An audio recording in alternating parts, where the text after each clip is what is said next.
नौकरी करने वालों का भी लोन माफ होना ही चाहिए और होगा ही होगा।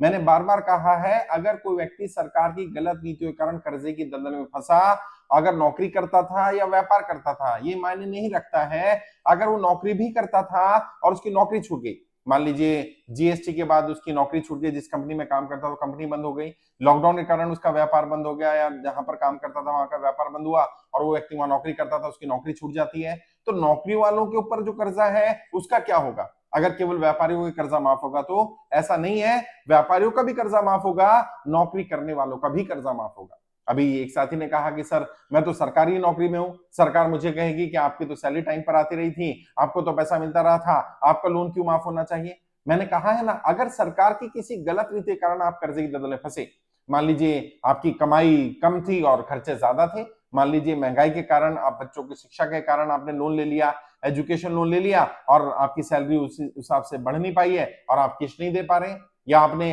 पैरेलली कोई व्यापार किया, बहुत सारे, मैं नाम तो नहीं लूंगा लेकिन गवर्नमेंट जॉब में है, खासकर से दिल्ली पुलिस के बहुत सारे साथी हैं, वो अपने परिवार के किसी साथी के नाम से, अपनी फैमिली के नाम से, अपने वाइफ के नाम से व्यापार कर रहे होते हैं और वो व्यापार में घाटा हो गया।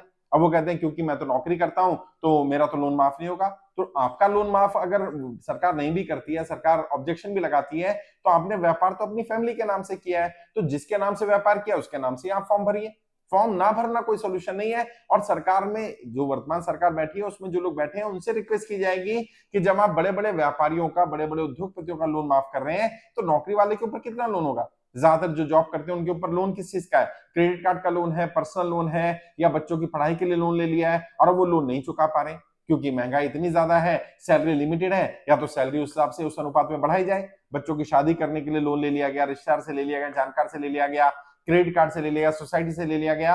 अगर व्यक्ति ने कहीं से भी लोन लिया और अगर वो लोन नहीं चुका पा रहा है तो उसका केस देखा जाएगा कि वाकई उसका केस जेन्युइन है कि नहीं है, और जिनका जेन्युइन केस लगेगा उन्हें राहत दी जाएगी, और जिनका लोन माफ नहीं हो सकता है, मैंने बार बार कहा है, हमारी मांग क्या है? हमारी मांग है तो सरकार लोन माफ कर दे, और यदि लोन माफ नहीं कर सकती है, जिनका लोन माफ नहीं हो सकता किसी भी रीजन से कम 2 वर्ष का समय तो उन्हें मिल सकता है।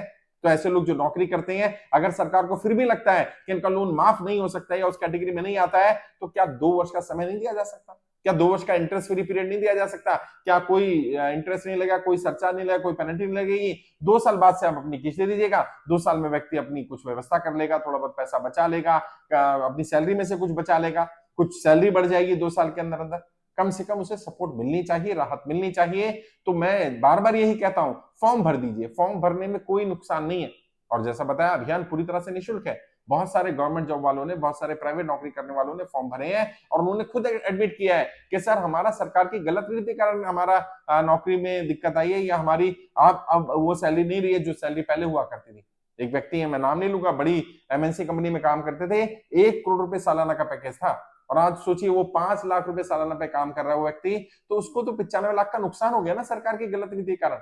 वहां से नौकरी छूट गई है, कहीं और नौकरी मिल नहीं रही है। और जो व्यक्ति 1 करोड़ रुपए सालाना कमाता हो या सैलरी मिलती हो, अगर उसको 5 लाख रुपए सालाना सैलरी मिलेगी तो कहां से वो मेंटेन कर पाएगा?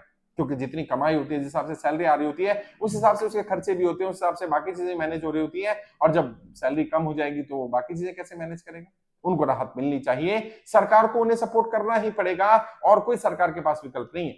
इसलिए मैं बार बार कहता हूं, नौकरी वाले बिल्कुल परेशान ना हो, घबराए नहीं। आपकी लड़ाई भी मैं लड़ रहा हूं, व्यापारियों की लड़ाई भी लड़ रहा हूं, आम नागरिकों की लड़ाई लड़ रहा हूं, जो हाउस वाइफ है, जो महिलाएं हैं, समूह में लोन ले लेती हैं, उनके पास तो कमाई का कोई साधन नहीं रहता है, वो जैसे तैसे करके इधर उधर से थोड़ा पैसा लेकर के वो किस्त उतारती रहती हैं, और अब उन्हें कर्जे की दलदल में इतनी बुरी तरह से फंसा दिया गया है कि महिलाओं से बोला जा रहा है, यदि आप किस्त नहीं पे कर पा रहे हैं तो आप आ जाइए हमारे पास और हम आपको ग्राहक के पास भेज देंगे। उनकी इज्जत को तार तार किया जा रहा है।